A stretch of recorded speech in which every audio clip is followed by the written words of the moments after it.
Eclesiología y gobernación.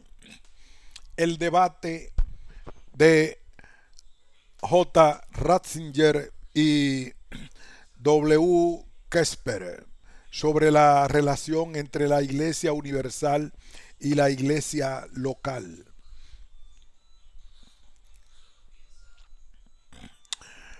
Un ensayo de Jesús Martínez Gordo. El proceso de centralización que padeció la Iglesia Católica durante el pontificado de Juan Pablo II fue legitimado por una teología que, nacida en la Curia Vaticana, defendía la precedencia ontológica de la Iglesia Universal sobre la local. La Congregación para la Doctrina de la Fe, CDF, y el entonces cardenal Ratzinger fueron los principales valedores del giro eclesiológico que modificaba la teología promulgada por el Vaticano II. El posicionamiento doctrinal, institucional y personal de tanta entidad provocó recelos y cautelas porque avalaba teológicamente una forma de gobierno centralista, escasamente colegial y corresponsable. Retomaba una doctrina unilateralmente desarrollada en la recepción del Vaticano I y marginaba la eclesiología propuesta en el último concilio. La elección de J. Ratzinger como Benedicto XVI ha vuelto a poner de actualidad las cuestiones en juego con ocasión de este posicionamiento y el debate posterior con W. Kesper. Queda por ver si lo interpretado por Juan Pablo II como la legítima discusión entre teólogos acaba reforzando una forma de gobierno centralista o si propicia otro modo más colegial y corresponsable en este pontificado. Eclesiología y gobernación. El debate de J. Ratzinger y W. Kesper sobre la relación entre la Iglesia Universal y la Iglesia local. Revista Latinoamericana de Teología 66. Iglesia local e Iglesia universal. La Iglesia local y la Iglesia universal en el Concilio Vaticano II, 1962-1965. El interés de los padres conciliares fue marcadamente pastoral y por esto las precisiones terminológicas quedaron en un segundo lugar.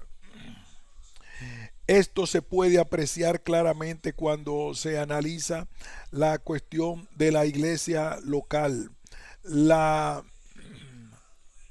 locución ecclesia localis es empleada 8 veces, 4 para designar a la diócesis, en una se refiere a la diócesis en su contexto cultural, en 2 para describir un reagrupamiento de diócesis y en otra para calificar a la parroquia. La expresión ecclesia particularis es usada de una manera muy diversa, 12 veces para designar a la diócesis, pero otras 12 para referirse a una iglesia en su contexto cultural y 5 para hablar de las iglesias católicas de un rito diferente al romano. Tal imprecisión terminológica en este y otros puntos marcará los debates eclesiológicos y algunas decisiones del período postconciliar. Los padres conciliares también dieron indicaciones de por dónde se decantaban al preferir, por ejemplo, la expresión portio y desestimar la de pars para referirse a la diócesis. Entendían que la iglesia local diocesana no es una parte del pueblo de Dios, sino una porción que comprende todas las cualidades y todas las características esenciales del todo, cosa que no se puede decir de la parte Christus Dominus lo ilustra al sostener que la diócesis es una porción del pueblo de Dios que se confía al obispo. Los padres conciliares defendieron la entidad propia de la iglesia local, facilitando la formulación de un discurso en el que se enfatizaba la territorialidad como principio objetivo de agrupamiento, más allá de los criterios de afinidad, pertenencia social, lingüística o nacional. La iglesia había de realizarse en un lugar determinado como condición fundamental. El Código de Derecho Canónico 1983. El posicionamiento conciliar reseñado empezó a quebrarse con la promulgación del Código de Derecho Canónico 1983, que se decantó exclusivamente por la expresión iglesia particular e ignoró la de iglesia local.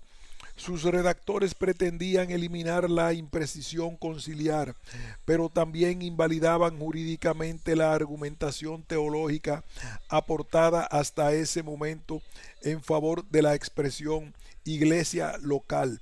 Algunos llamaron la atención sobre lo que estaría en juego con semejante decantamiento: la relativización del criterio territorial con el fin de equiparar las llamadas diócesis o circunscripciones eclesiales personales con las territoriales, algo que hasta el presente solo habían sido las diócesis. Esta crítica se basa en el canon 368, donde la prelatura territorial, la abadía territorial, el cariato apostólico, la prefectura apostólica y la administración apostólica erigida de manera estable son asimiladas a las iglesias particulares. El Sínodo Extraordinario de 1985. El sínodo fue convocado el 25 de enero de 1985. El anuncio suscitó recelos al ser interpretado como un intento de restauración eclesial, siendo cierto que un sínodo consultivo no puede desplazar a un concilio deliberativo. No era menos cierto que preocupaban las fronteras de una eventual revisión. Los temores aumentaron al publicarse en mayo de 1985 el informe sobre la fe, entrevista hecha a Ratzinger en verano de 1984.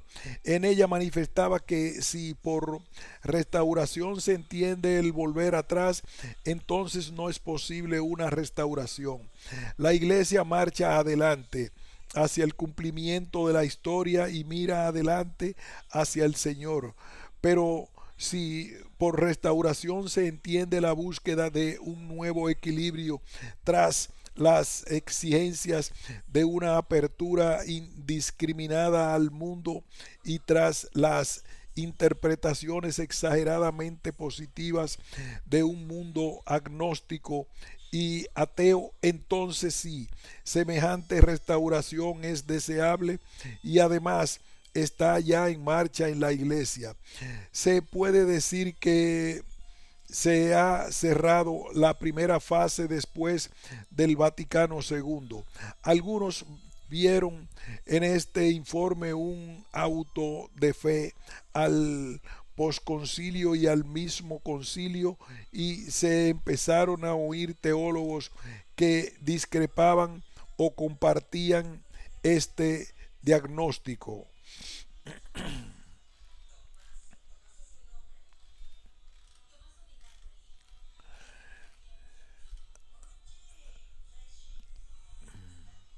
Las conferencias episcopales de Estados Unidos, Gran Bretaña y Gales publicaron sus respuestas al cuestionario sinodal y las de Suiza, Holanda y España dieron a conocer amplios resúmenes. Apostaban por una recepción creativa y abierta del concilio. El posterior toque de atención de la curia vaticana impidió conocer los pareceres de las de Irlanda, Bélgica y Canadá. Juan Pablo II cayó y no comentó las afirmaciones de Ratzinger.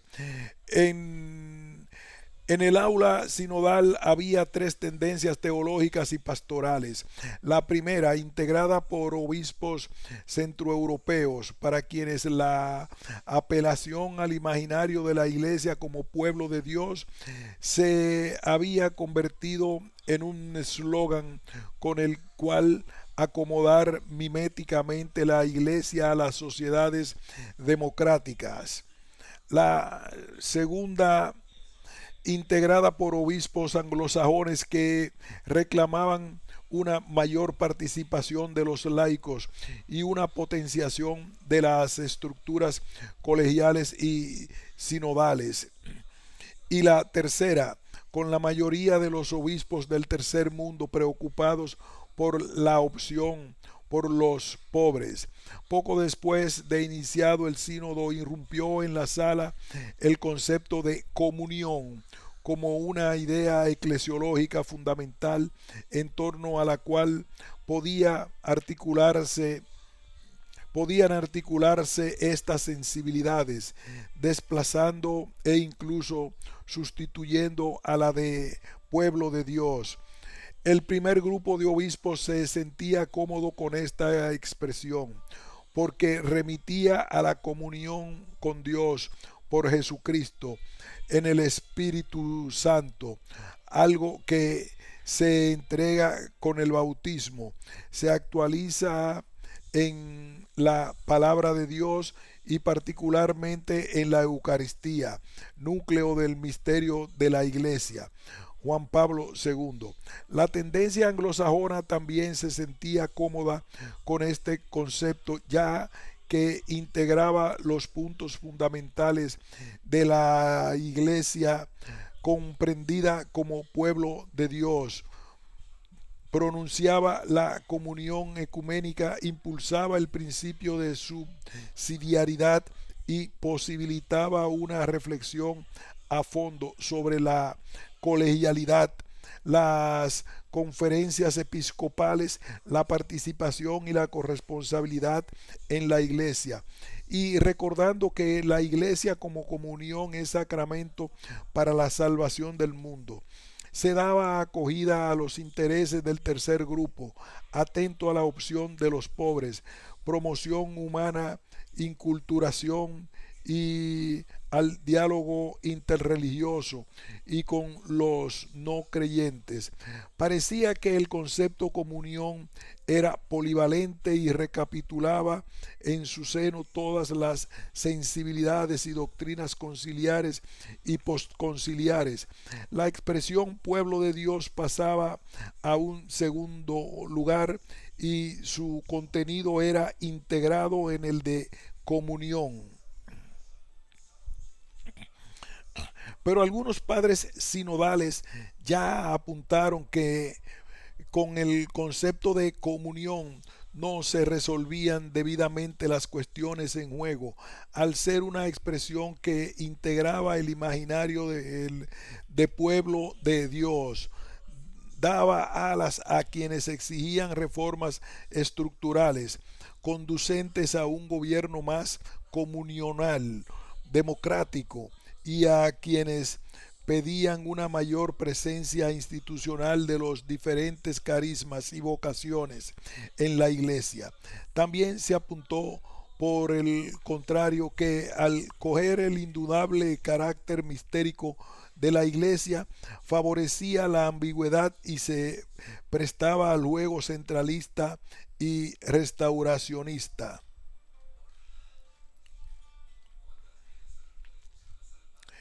En síntesis, el sínodo de 1985 no respondió al temor de disgregación que según la curia arrojaba la aplicación del Vaticano II. Esta insatisfacción explica la evolución que experimentará el mismo concepto de comunión en los años posteriores. La carta Communionis Notio 1992 y Clarificación Oficiosa 1993, publicada el 15 de junio de 1992 por la CDF. En ella se asume la centralidad de la comunión en el proyecto eclesiológico del Vaticano II y se señala que al defender que cada iglesia particular es un sujeto en sí mismo completo y que la iglesia universal resulta del reconocimiento recíproco de las iglesias particulares, se propone una unilateralidad eclesiológica, no sólo reductiva del concepto de iglesia universal, sino también de la misma iglesia particular. En el fondo existe una insuficiente comprensión del concepto de comunión y un incuestionable debilitamiento de la unidad de la iglesia. La historia muestra que cuando la iglesia particular ha querido ser autosuficiente, debilitando su comunión con la iglesia universal y con su centro visible, ha acabado cuarteándose internamente y ha visto cómo perdía su libertad ante los que buscaban su servidumbre. A partir de ahí se proclama que la Iglesia Universal es una realidad ontológica y cronológicamente anterior a toda iglesia particular singular, en contra de quienes la entienden como la suma de las iglesias particulares o la federación de iglesias particulares o el resultado de su comunión. La CDF sostiene que entre la Iglesia Universal y las iglesias particulares se da una mutua interioridad. A continuación, la CDF argumenta lo que entiende ser una mejora de la fórmula conciliar in quibus et ex quibus de el G23 en los siguientes términos: proclamando su universalidad desde su origen. La Iglesia ha dado origen a las diversas iglesias locales como realizaciones particulares de la Iglesia una y única de Jesucristo. Naciendo en y de la Iglesia universal, es de ella y en ella como encuentran su eclesialidad. La fórmula del Vaticano II, la iglesia y en particular de las iglesias, Ecclesia in et ex ecclesis, es inseparable de esta otra.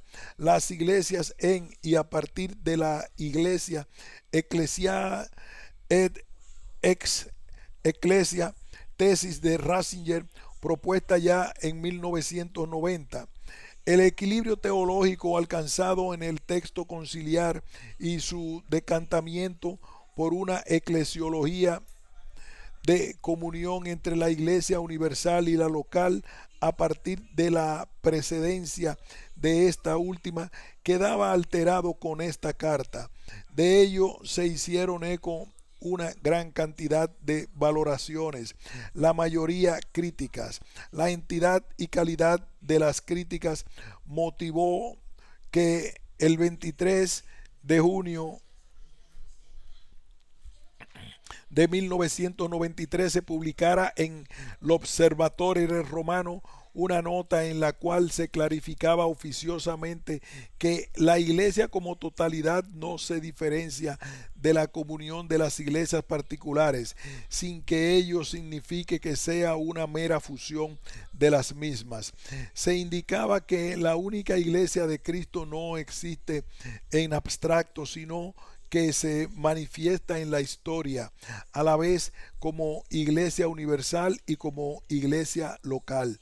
La carta apostólica Tertio Milenio Adveniente 1994 y el motu propio Apostolos Suos 1998. La teología trinitaria experimentó en los últimos decenios del siglo XX un gran desarrollo, favoreciendo también el desarrollo de una eclesiología de comunión. Las exhortaciones Christi Fidelis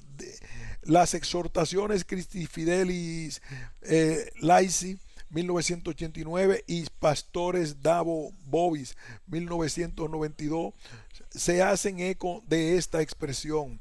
En la carta apostólica Tertio Milenio Adveniente, Juan Pablo II examinaba las grandes cuestiones conciliares necesitadas de revisión, diagnosticaba la recepción conciliar y formulaba la siguiente cuestión referida a la eclesiología de comunión. Se consolida en la Iglesia Universal y en las iglesias particulares la eclesiología de comunión de el G, dando espacio a los carismas, ministerios, las varias formas de participación del pueblo de Dios, aunque sin admitir un democraticismo y un sociologismo que no reflejan la visión católica de la Iglesia y el auténtico espíritu del Vaticano. El 23 de junio de 1998, Juan Pablo II publica Apóstolos Suos sobre la naturaleza y los límites de la autoridad de las conferencias. El debate entre Rasper y Ratzinger, 1999-2001.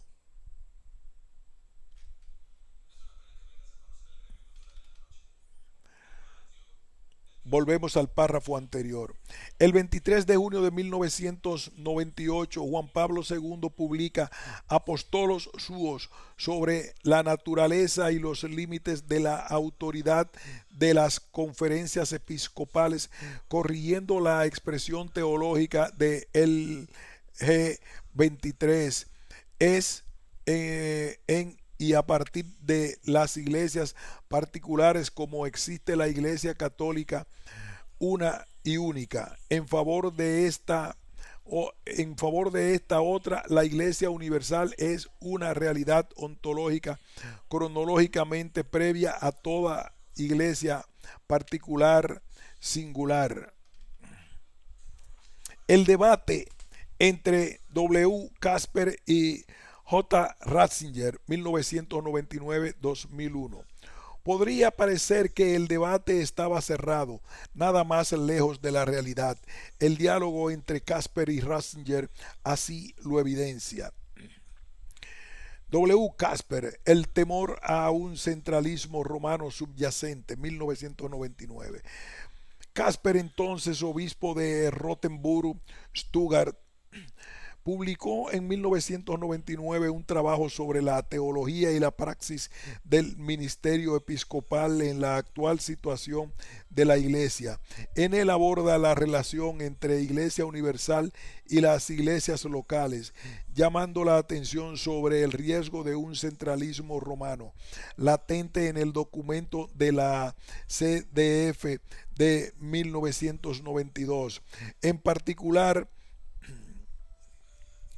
porque tiende a identificar la realidad teológica, Iglesia Universal, con la curia romana y con una forma de gobierno centralizadora. Si esto sucede, la carta de la CDF no se puede entender como una contribución al esclarecimiento de la eclesiología de comunión. Se debe comprender como su abandono, como el intento de restauración del centralismo romano. Entiende que la comunidad originaria de Jerusalén fue iglesia universal y local al mismo tiempo. La postura de Ratzinger. La respuesta de Ratzinger llega en el Congreso Internacional sobre la aplicación del Concilio Vaticano II, febrero de 2000. Ratzinger representa la eclesiología de el analizando las potencialidades y limitaciones de la iglesia como pueblo de Dios y del concepto integrador de comunión propuesto en el Sínodo de 1985.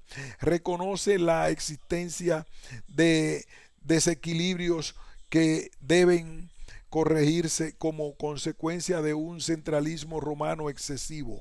Defiende el texto de la Congregación de 1992 en su intento por superar el igualitarismo y el reparto de las competencias en la iglesia.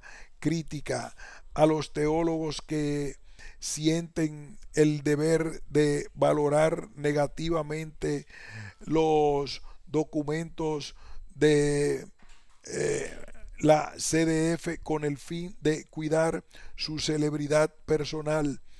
Estudia la relación entre Iglesia Universal e iglesias locales, defendiendo la precedencia de la primera. Argumenta dicha antecedencia a partir de los sacramentos bautismo, Eucaristía, particularmente, y muestra su desacuerdo con quienes afirman la simultaneidad de la Iglesia Universal y de las iglesias particulares.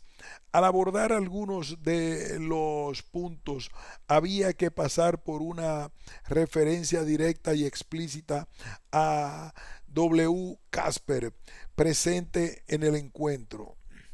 La réplica de W. Casper. La réplica de Casper llegó en diciembre del 2000 en un artículo titulado acerca de la iglesia, discusión amigable con la crítica del cardenal J. Ratzinger. Casper ahonda en los problemas prácticos que tiene que abordar como pastor de una iglesia que vive una creciente separación entre las normas de la Iglesia Universal y la praxis de un lugar. Como obispo de una vasta diócesis, he podido observar cómo ha ido surgiendo una brecha entre las normas promulgadas en Roma por la Iglesia Universal y las necesidades y prácticas de nuestra iglesia particular. Gran parte de nuestro pueblo, incluso sacerdotes, no podía comprender la razón que estaba detrás de las reglamentaciones provenientes del centro y tendía por ello a ignorarlas. Es un comportamiento que afecta cuestiones éticas, disciplinares, sacramentales y ecuménicas. El obispo se siente impelido en dos direcciones. Una, le recuerda la solidaridad con el colegio episcopal y con el Papa y su cuidado de la unidad, y la otra le urge atender las expectativas y preguntas de la iglesia local que preside. El obispo puede tener la impresión de estar sorteando permanentemente el doble filo de la desobediencia a los ojos de Roma y de la imposición a los ojos de sus fieles. Para salvar esta situación es preciso permitir que los obispos puedan tomar las decisiones oportunas en la aplicación de las leyes disciplinares, dejando a salvo las materias inmutables de fe y moral. Esta manera de gobernar se funda en la teología de la iglesia particular y en la función del obispo. Para Casper, la iglesia particular es la iglesia en un lugar determinado. El obispo local es alguien enviado por Jesucristo, quien le confió una responsabilidad personal. Mediante su consagración sacramental, recibe la plenitud del poder que necesita para gobernar su diócesis. Esta es la enseñanza del Vaticano II. Si se hubiera comprendido adecuadamente la misión del obispo, se hubiera activado un proceso descentralizador en el gobierno de la Iglesia. Ratzinger apunta: Casper se ha limitado a enfocar la cuestión desde un punto de vista teórico abstracto. Además, le ha acusado de proponer una teología eclesial carente de profundidad teológica y que reduce la esencia eclesial a comunidades separadas, empíricamente desarrolladas. Todo esto lleva a Casper a dar una cuidadosa explicación de su posición desde el punto de vista histórico para pasar a exponer los puntos de acuerdo y los núcleos en los cuales quedan centrados los desacuerdos. Argumentación histórica. Cuando se deja que los textos escriturísticos, patrísticos y conciliares hablen por sí mismos, vemos que desde los primeros tiempos funcionó un sistema de comunión a partir de los obispos de las diferentes iglesias. Nadie discute que el segundo milenio estuvo presidido por una fuerte afirmación del primado, ni que tal afirmación estuvo marcada por su confrontación con las fuerzas centrífugas del conciliarismo, de la reforma, del Estado absolutista moderno, del galicanismo y del josefinismo. Semejante confrontación desembocó en la doctrina del primado de jurisdicción del papado. El Vaticano II equilibró la tradición eclesial más antigua con el concepto de primado, consolidada en el Vaticano I. Este equilibrio descansa en tres pilares: la doctrina de la Iglesia local, la sacramentalidad de la consagración episcopal y del la colegialidad del episcopado. Así, la tesis del primado ontológico de la Iglesia Universal sobre las iglesias locales de Communionis Notio rompe dicho equilibrio e invalida el sínodo de 1985. Argumentación sistemática. Ratzinger recuerda Casper, se basa en la tesis de la preexistencia de la Iglesia. Reconoce que existen textos en los que se habla del mysterium escondido y revelado en la Iglesia y a través de la Iglesia. No se puede ignorar la idea de una iglesia preexistente, pero de esta preexistencia no se deriva ninguna consecuencia sobre la relación entre la Iglesia Universal y las iglesias locales en el sentido de una prioridad de la Iglesia Universal. La preexistencia de la Iglesia puede fundar también la tesis de la simultaneidad perijóresis entre la Iglesia Universal y las particulares. Las reflexiones de Ratzinger no han logrado probar la prioridad de la Iglesia Universal sobre las iglesias locales. Dios no ama abstracciones vacías, sino a las personas concretas. Los puntos de acuerdo. Existen puntos que comparten ambos y que Casper se encarga de explicitar. A. La única iglesia de Jesucristo. La única iglesia de Jesucristo existe en el presente. No es una suma de fragmentos.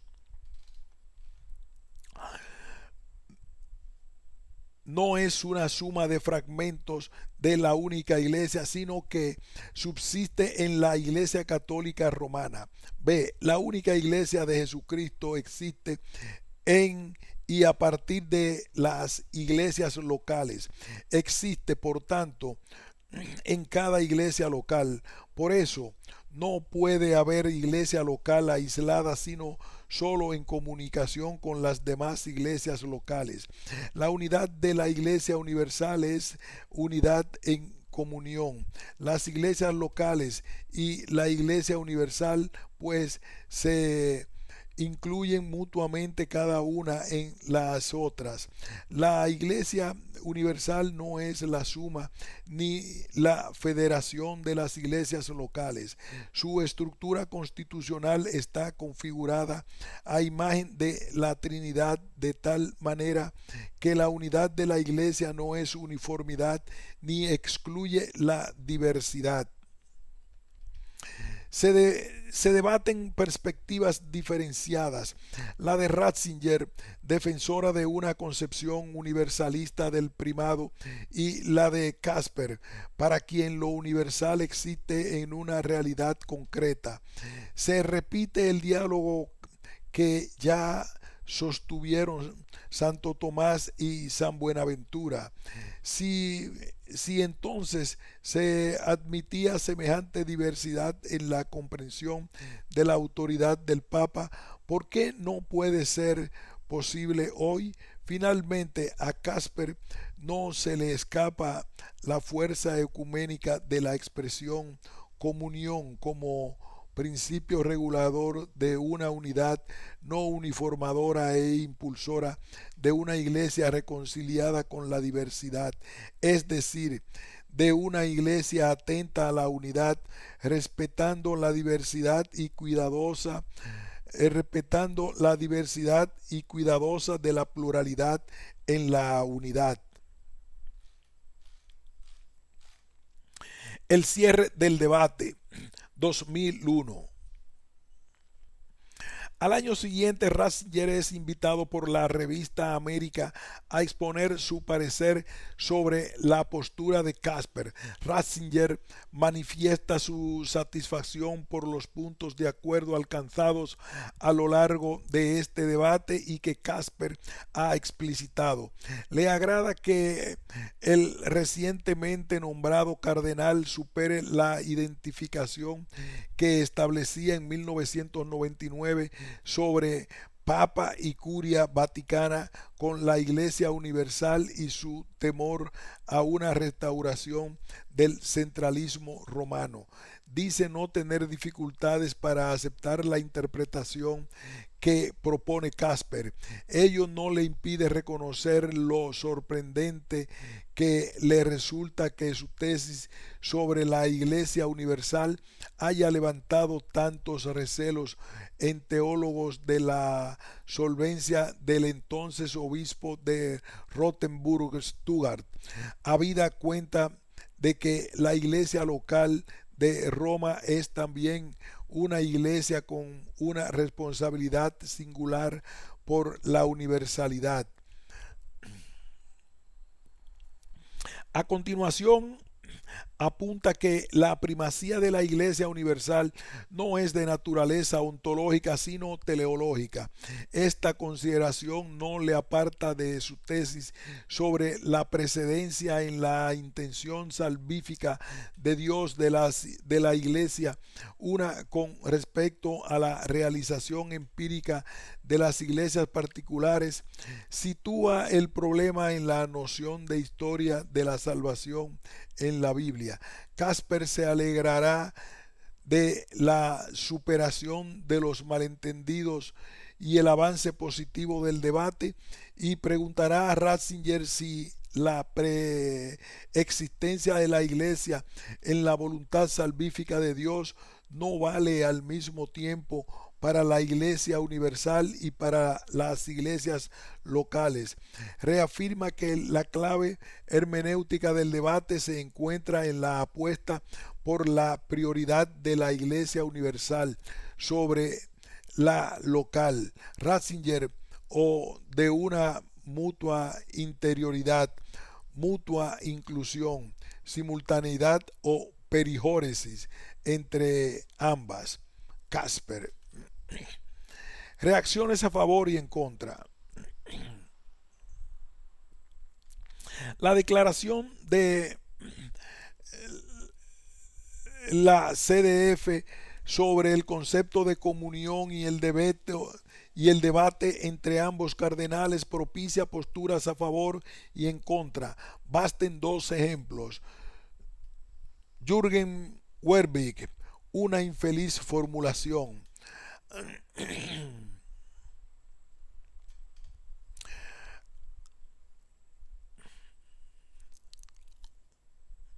Hablar de precedencia ontológica y cronológica de la Iglesia Universal sobre la local es para Werbeck una infeliz formulación que lleva a abandonar el equilibrio alcanzado por los padres conciliares entre las dimensiones universales y locales de la Iglesia. La formulación propuesta por la CDF entra en contradicción con la doctrina del Vaticano. Entra en contradicción con la doctrina del Vaticano II, subrayando el componente jerárquico de la comunión y descuida su irrenunciable poliformidad y variedad. La declaración concibe de manera tan estrecha la íntima dependencia de las iglesias locales de su vértice jerárquico que casi no queda espacio para la legítima autonomía y diversidad en la comunión de las iglesias locales. La declaración se convierte en un intento de legitimación teológica del actual régimen eclesiástico, muy centralista, algo que no había sucedido en toda la historia postconciliar de la Iglesia. No hay que sorprenderse, prosigue Werbeck, de que en el documento no haya referencia alguna al peligro opuesto, es decir, a que el centralismo puede vaciar la responsabilidad por la comunión propia de las iglesias locales para acabar haciendo de la iglesia una mega institución burocratizada y lejana de las situaciones concretas en las cuales se pone a prueba la fe. Tampoco de que no haya referencia al equilibrio entre la unidad y la autonomía o sobre un ministerio petrino que favorezca la unidad y la comunión sinodal. Da la impresión de sostener que la participación contradice la naturaleza y el misterio de la Iglesia. Estos silencios son consecuencia de una concepción de la comunión y de la colegialidad pesada desde la perspectiva de la unidad. No hay que extrañarse de que el significado eclesiológico positivo de la diversidad y de la pluralidad de las iglesias y de los sujetos particulares que está en la comunión eclesial no sea explicitada nunca.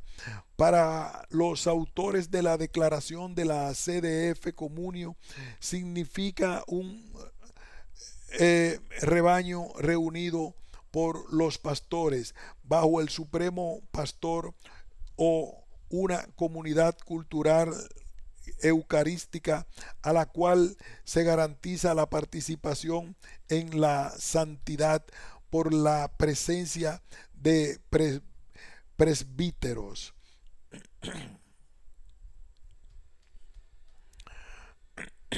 Avery Dulles, la consistencia y oportunidad de la posición adoptada por J. Ratzinger. El año 2001, el cardenal Dulles interviene en el debate entre Casper y Ratzinger, indicando que la revista América y su director Thomas Rizzi han exagerado la polémica sobre la iglesia entre ambos cardenales. Recuerda que el semanario América publicó en abril de 2001 la traducción de un artículo de Casper impreso en diciembre del 2000 por la revista alemana Stimmen der Zeit, antes de que fuera nombrado cardenal y presidente del Pontificio Consejo para la Unidad de los Cristianos. El hecho de presentarlo como una disputa entre cardenales sobre la Iglesia Universal una amistosa respuesta del cardenal Walter Casper al cardenal Joseph Ratzinger, sin indicar que Casper era todavía obispo, se presta a engaño. América no aclara este extremo, permitiendo interpretar que estamos ante un debate entre, entre dos responsables de diferentes dicasterios romanos. Si el artículo hubiera estado escrito por Casper en su actual cargo, esto habría sugerido que la Iglesia no tiene una sino dos congregaciones de la fe y que ambas estaban virtualmente en guerra.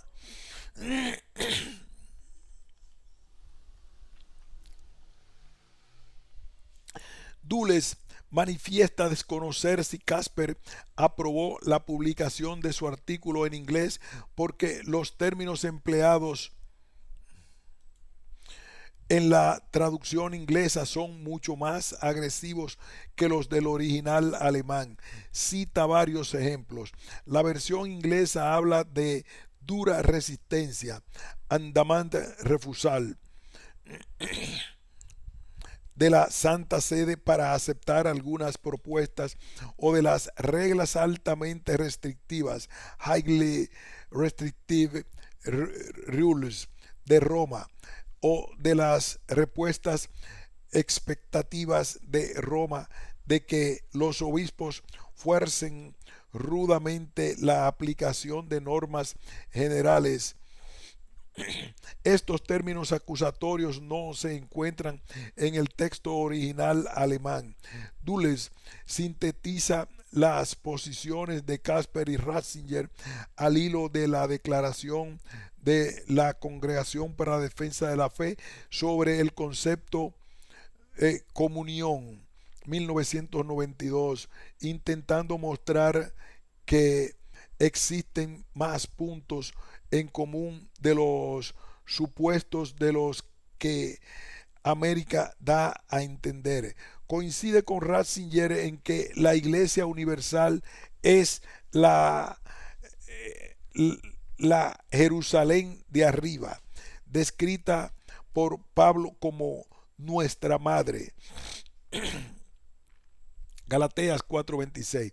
Por su parte, Casper indica Dulles no por su parte, Casper indica Dulles no niega la preexistencia de la Iglesia.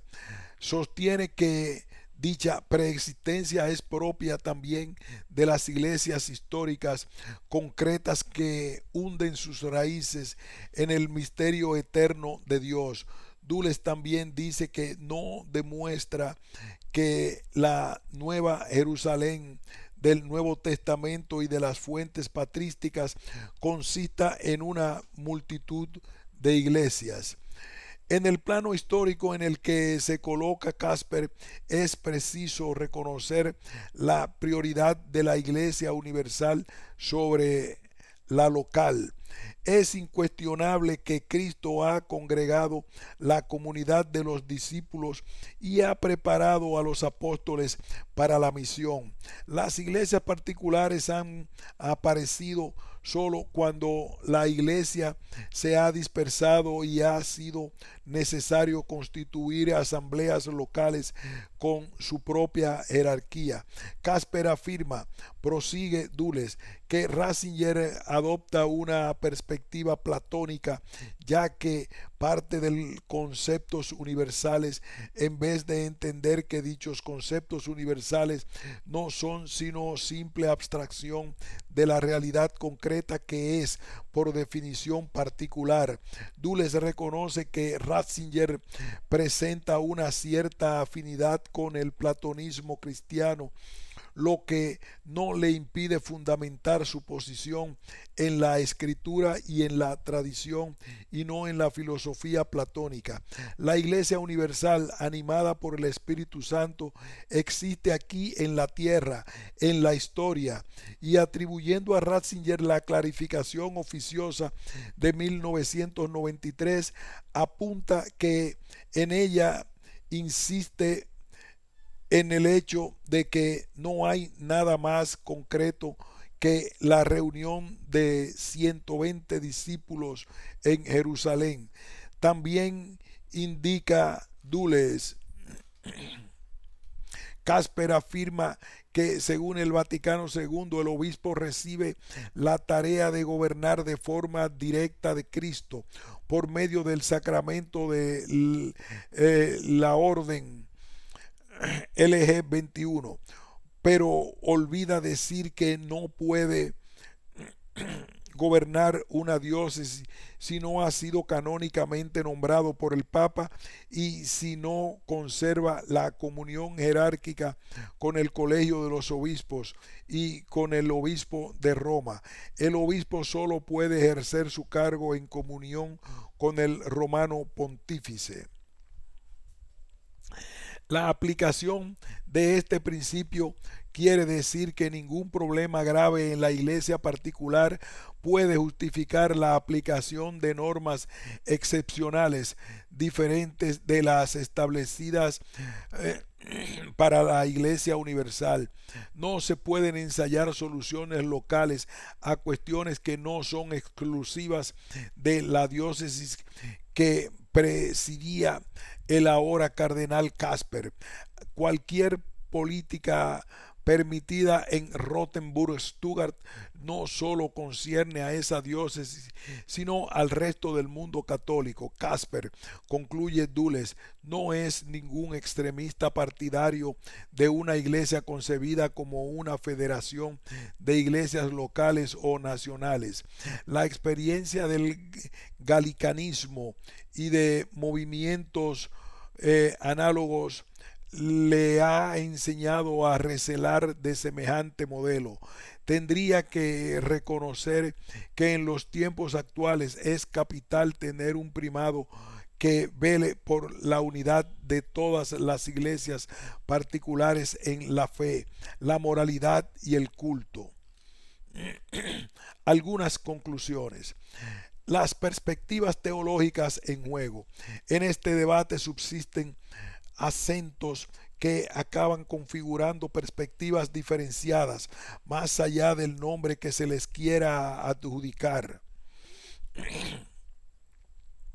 Ratzinger subraya la dimensión trinitaria del concepto de comunio para salir al paso de la reducción sociológica y de una progresiva horizontalización del mismo y de la iglesia.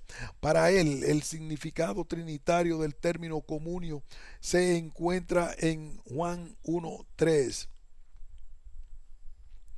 Lo que hemos visto y oído os lo anunciamos, para que también vosotros estéis en comunión con nosotros. Y nosotros estamos en comunión con el Padre y con su Hijo Jesucristo. La iglesia en particular, la jerárquica, media y comunica la comunión de las personas divinas. Gracias a los sucesores de los apóstoles es instrumento de la comunión con Dios en Cristo por el Espíritu. Esta comunión celebrada en la Eucaristía lo es de diferentes servicios, tareas y ministerios. La iglesia es la realidad universal que preexiste y precede ontológica y temporalmente a las iglesias locales. Casper habla de la simultaneidad o perijóresis entre la iglesia universal y la local. Entiende que subrayar la iglesia local no provoca un reduccionismo sociológico porque su unidad no queda constituida de manera autónoma con las otras, sino que nace como la Iglesia, unida a priori con ellas.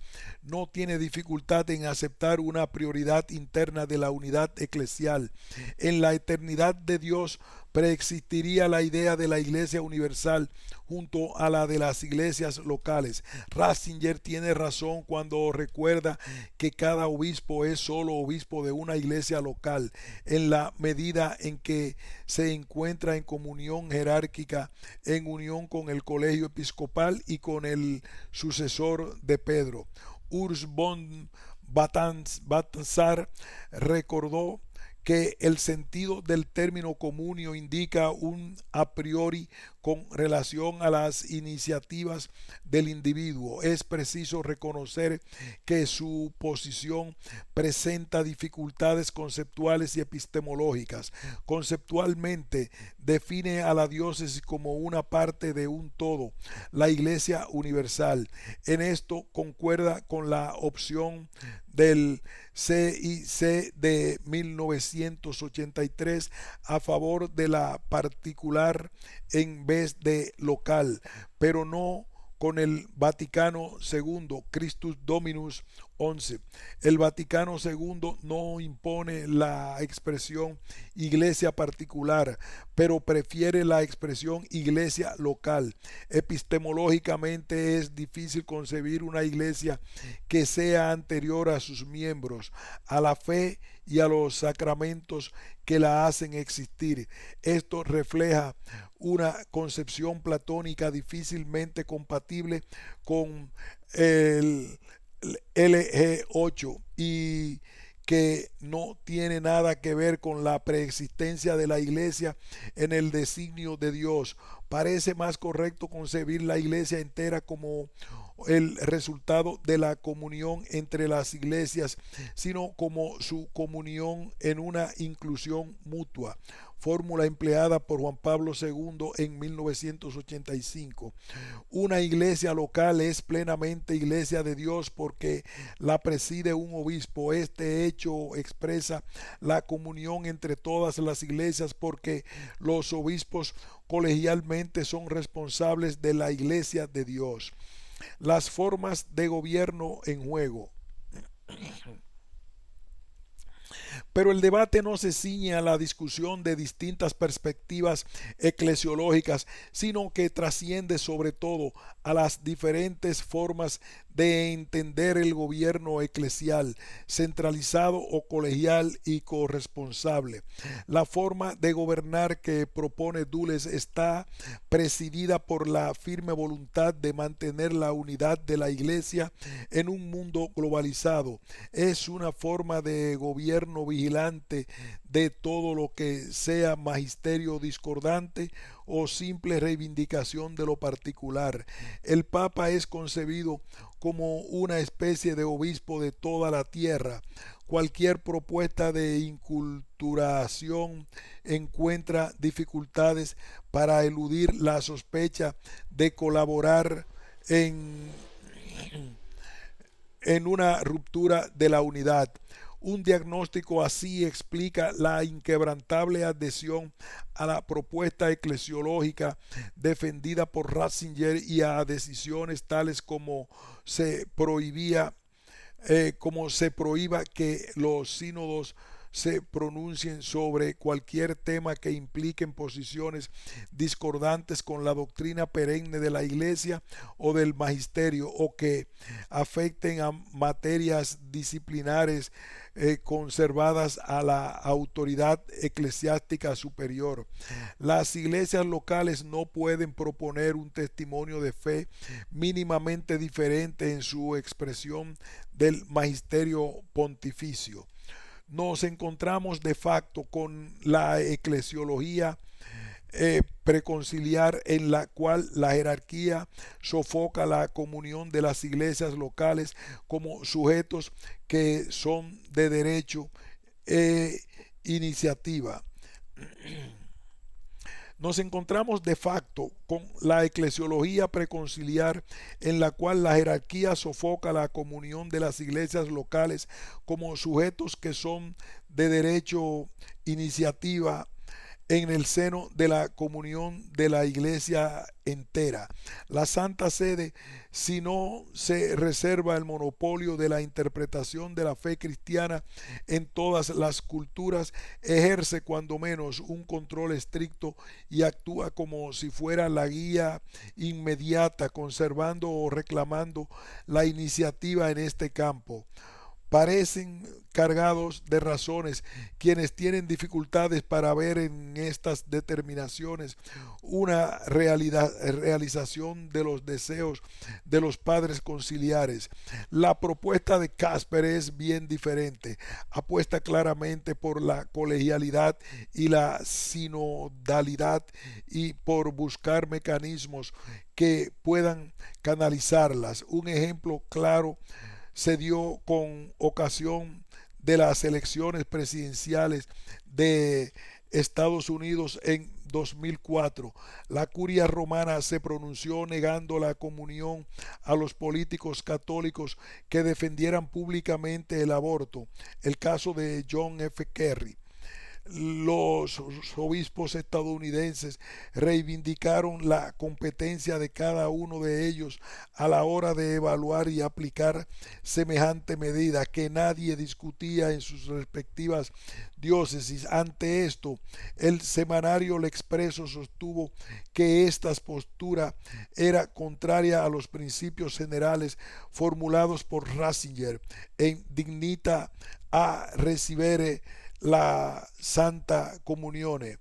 El equívoco estuvo que ser clarificado con la publicación de una carta del entonces prefecto de la Confederación de la Fe al cardenal McCarrick, en la que comunicaba que el criterio de los obispos estadounidenses estaba en grandísima armonía con los principios generales enviados con anterioridad por la congregación.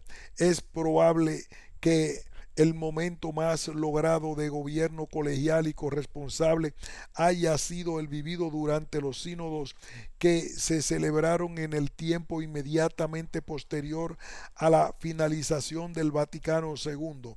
Los sínodos fueron una forma de colegialidad muy privilegiada por Pablo VI hasta el punto que el Papa asumió como propios algunos textos aprobados en ellos. Esta forma de gobernar desencadenó el temor a un posible cisma en la Iglesia Católica, posibilidad atisbada no solo en el caso de la Iglesia holandesa, y propició un proceso de centralización que parece no haber acabado y que sigue dando alas a esta forma de gobierno y eclesiología en nuestros días. Condensó Joseph M. Bullich. Fin de este ensayo.